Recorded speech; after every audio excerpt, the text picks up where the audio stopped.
Welcome back, students of class 6.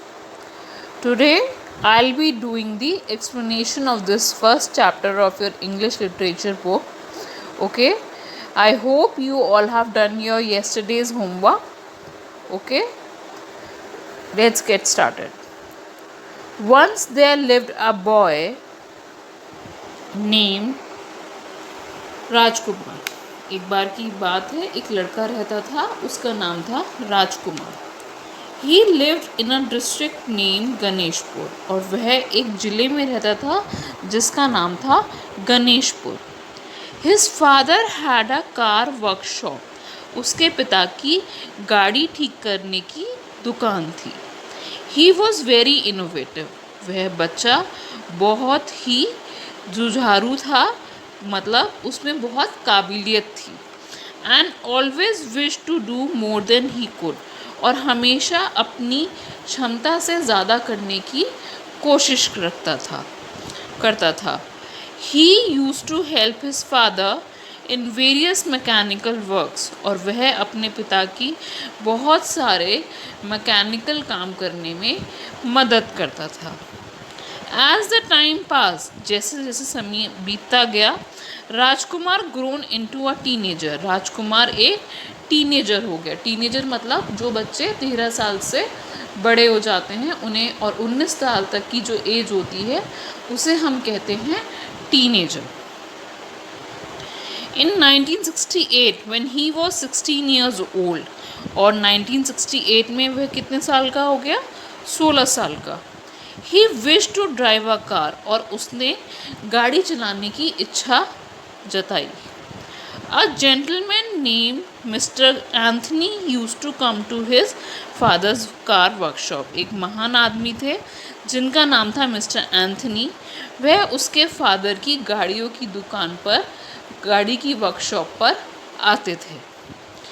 He was one of the friends of राजकुमार's father. और वह राजकुमार के पिता के दोस्त भी थे. He owned a jeep. और उनके पास एक जीप गाड़ी थी. He used to get his jeep serviced from the father of राजकुमार. और वह अपनी गाड़ी की सर्विस राजकुमार के पिता की दुकान से ही कराते थे. One day, एक दिन, राजकुमार came to Mr. Anthony and asked him if he could drive his jeep. और राजकुमार मिस्टर एंथनी के पास गया और उसने उनसे पूछा क्या वह उनकी जीप चला सकता है. Mister Anthony was very amazed.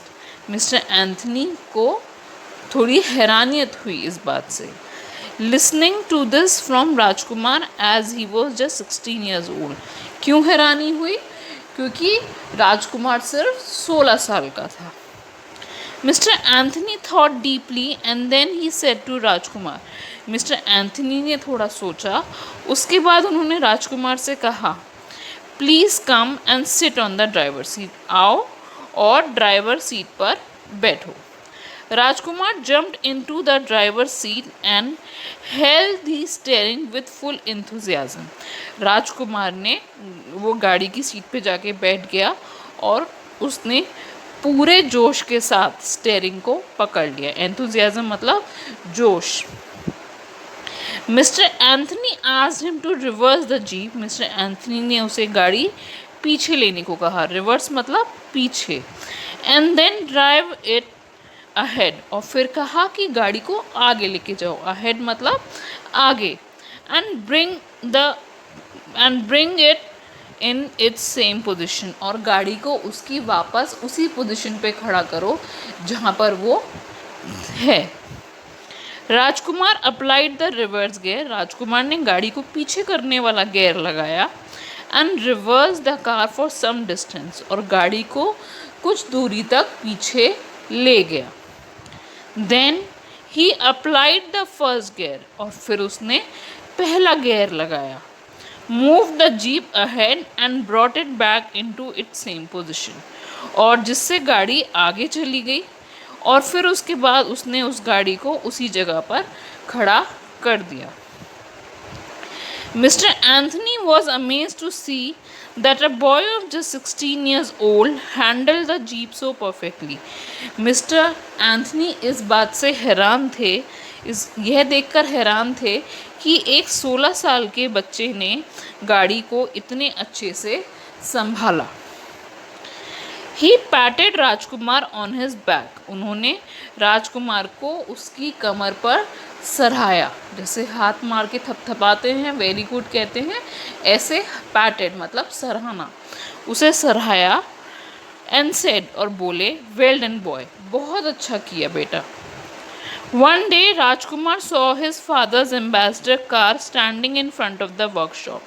एक दिन राजकुमार ने अपने पिता की एम्बेसडर गाड़ी को वर्कशॉप के सामने खड़ा हुआ देखा. He quickly picked up the keys of the car and sat on the driver's seat. उसने जल्दी से, quickly मतलब जल्दी से, picked up मतलब उठाई. He quickly picked up the keys of the car and sat on the driver's seat. और चाबी उठा के जल्दी से ड्राइवर सीट पर बैठ गया. He started the car. उसने गाड़ी को स्टार्ट किया. अप्लाइड द फर्स्ट गियर, पहला गियर लगाया. And move towards the road, और रोड की तरफ गाड़ी को ले गया. In those days there was very less traffic. उन दिनों बहुत कम ट्रैफिक होता था ऑन द रोड, सड़क पर. सो राजकुमार was enjoying the ride.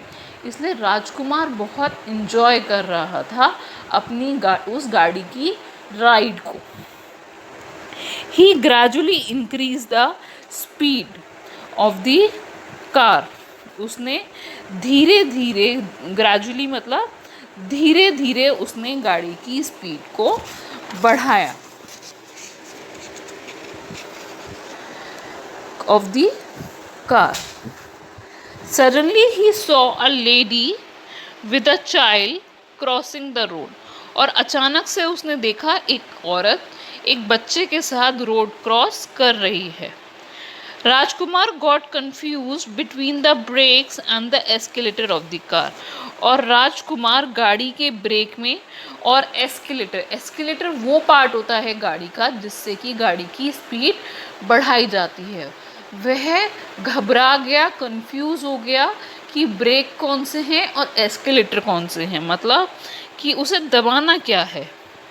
In this confusion, उस घबराहट में, he became hopeless and press the escalator instead of brakes. और उसी घबराहट के बीच में उसने एस्केलेटर दबा दिया जबकि उसको ब्रेक दबाने थे. As car got sudden high speed, और गाड़ी अचानक हाई स्पीड में चली गई.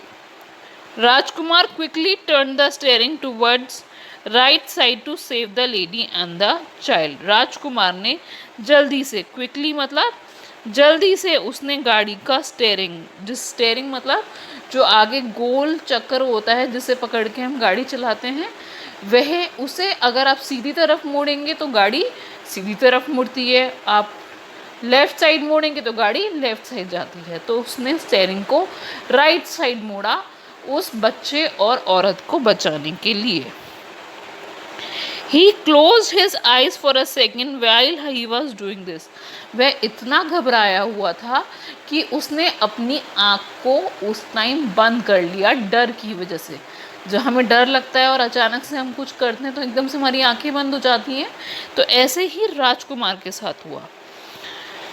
He was sure that he must have hit the child who was walking with that lady. और वह इस बात से बहुत श्योर था, उसे लगा कि उसने गाड़ी से उस बच्चे को मार दिया है, हिट कर दिया है. He stopped the car at some distance from that place. उसने गाड़ी को आगे ले जाके थोड़ी दूरी पर रोका. कहाँ? वहाँ से जहाँ उसे लगा कि उसने उस बच्चे को मारा है. He looked back and saw that both the lady and the child were safe. और उसने पीछे मुड़कर देखा कि दोनों बच्चे और उसकी माता जो लेडी है उसके साथ, वे दोनों सेफ हैं. He took a deep breath. उसने एक गहरी सांस ली. And felt relaxed. और थोड़ा आराम महसूस किया. After that he promised himself that he would not drive the car without proper training. उस दिन के बाद से उसने अपने आप से यह प्रॉमिस किया, यह वादा किया कि वह कोई भी काम प्रॉपर ट्रेनिंग के बिना नहीं करेगा. Okay students, so we learn the lesson from this chapter that we should not do anything before time. Okay, जैसे गाड़ी चलाने की जो एज है वो है 18 ईयर्स के बाद, लेकिन 18 ईयर्स के बाद भी आपके पास लाइसेंस होना चाहिए, हम तभी गाड़ी चला सकते हैं. ठीक है, पहले से हमें गाड़ी या कोई भी वाहन, कोई भी ऐसा काम हमें नहीं करना चाहिए जो हमारी उम्र के लायक नहीं है. ठीक है, तो हम सब इस चैप्टर में राजकुमार से पक्का यह सीखेंगे कि हमें जैसे आग से नहीं खेलना चाहिए, और अगर आप थोड़े बड़े हो गए हैं तो बच्चे स्कूटर ये चलाना शुरू कर देते हैं, तो ये सब एक उम्र के बाद ही हमें करना चाहिए. Okay, so your homework for today is to find out the meaning of all the difficult words that are there in the chapter. Okay, so whatever the difficult words you find, whichever, so you will be marking there, you will be finding out the word meanings. आप उनके word meanings ढूंढ के रखेंगे, फिर next class में हम इनके word meanings आपके साथ डिस्कस करेंगे. Till then, take care students. Bye.